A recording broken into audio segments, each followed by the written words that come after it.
बीरबल की खिचड़ी की कहानियां। रात्रि भोज के उपरांत बादशाह अकबर बीरबल को साथ लेकर यमुना तट पर टहल रहे थे। उनके साथ सुरक्षा हेतु कुछ सैनिक भी थे। वो जनवरी का महीना था और दिल्ली में शीतलहर बह रही थी। कड़ाके की ठंड में यमुना नदी का जल बर्फ के समान ठंडा हो चुका था। अकबर को जाने क्या सूझी कि उन्होंने अपनी उंगली यमुना के जल में डाल दी। ठंडक का एहसास होते ही उन्होंने फौरन अपनी उंगली जल से बाहर निकाली और बोले, बीरबल, इस मौसम में यमुना का पानी बर्फ के समान हो जाता है। इसमें एक उंगली डालना मुश्किल है। यदि किसी को इस पानी में थोड़ी देर भी रहना पड़ जाए तो वो जीवित नहीं बचेगा। क्यों, क्या कहते हो? बीरबल की सोच अकबर के विपरीत थी। वह बोला, मैं आपकी बात से सहमत नहीं हूँ हुजूर। इच्छा शक्ति हो तो मनुष्य कुछ भी कर गुजरता है। यमुना के पानी में कुछ देर खड़ा रहना तो बहुत ही छोटी बात है। हम तुमसे इत्तेफाक नहीं रखते बीरबल। इन दिनों यमुना के पानी में कोई खड़ा हो ही नहीं सकता। अकबर बीरबल की बात मानने को कतई तैयार नहीं थे। तो आजमा कर देख लीजिए, जहां पनाह कोई न कोई जरूर होगा जो अपनी इच्छा शक्ति के दम पर ये कर जाएगा। बीरबल विश्वास के साथ बोला, तो ठीक है, कल पूरे राज्य में मुनादी करवा दी जाए कि जो कोई भी पूरी रात यमुना के पानी में कमर तक डूबकर खड़ा रहेगा उसे 100 स्वर्ण मुद्राएं इनाम में दी जाएंगी। अकबर तैश में आकर बोले। अगले दिन अकबर का आदेश पूरे राज्य में प्रसारित करवा दिया गया।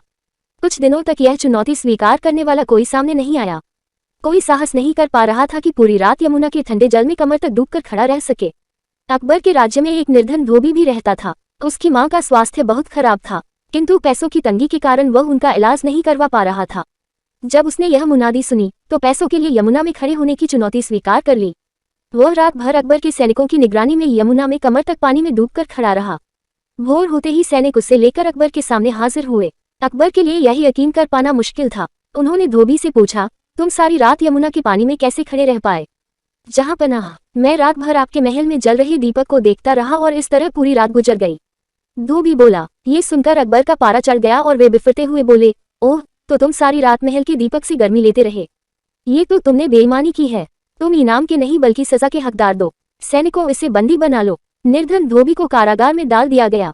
जब ये बात बीरबल को पता चली तो वो बड़ा दुखी हुआ। उस दिन वह दरबार नहीं गया। दरबार से बीरबल को नदारत पाकर अकबर ने एक सैनिक को उसे बुलवाने उसके घर भेजा। सैनिक ने वापस आकर अकबर को बताया कि बीरबल ने भोजन नहीं किया है। वह खिचड़ी बना रहा है, खाकर वह दरबार में हाजिर हो जाएगा।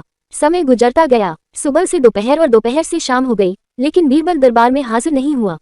बीरबल कभी ऐसा नहीं करता था। बीरबल की यह हद अकबर की समझ के बाहर थी। समय गुजरता गया। सुबह से दोपहर और दोपहर से शाम हो गई, लेकिन बीरबल दरबार में हाजिर नहीं हुआ। बीरबल कभी ऐसा नहीं करता था। बीरबल की यह हद अकबर की समझ के बाहर थी। यह नजारा देख अकबर हैरत में तो पड़े ही साथ ही क्रोधित भी हुए। क्रोध में लाल पीले होते हुए उन्होंने बीरबल से पूछा, ये क्या है बीरबल? तुम अब तक दरबार में हाजिर क्यों नहीं हुए?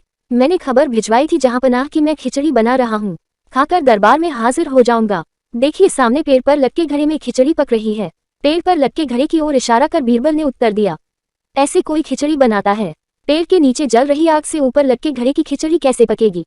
अकबर चिल्लाए, जब यमुना में खड़े धोबी को इतने दूर स्थित महल में जल रही दीपक से गर्मी मिल सकती है तो इस तरह भी खिचड़ी पक सकती है हुजूर। यहाँ तो आग उस दीपक की तुलना में निकट ही है। बीरबल झट से बोला। बीरबल की बात सुनकर अकबर का गुस्सा शांत हो गया। वे समझ गए कि बीरबल ने ये स्वांग उन्हें धोबी के साथ हुए अन्याय की बात समझाने के लिए किया है। उन्हें अपने किए पर पछतावा हुआ।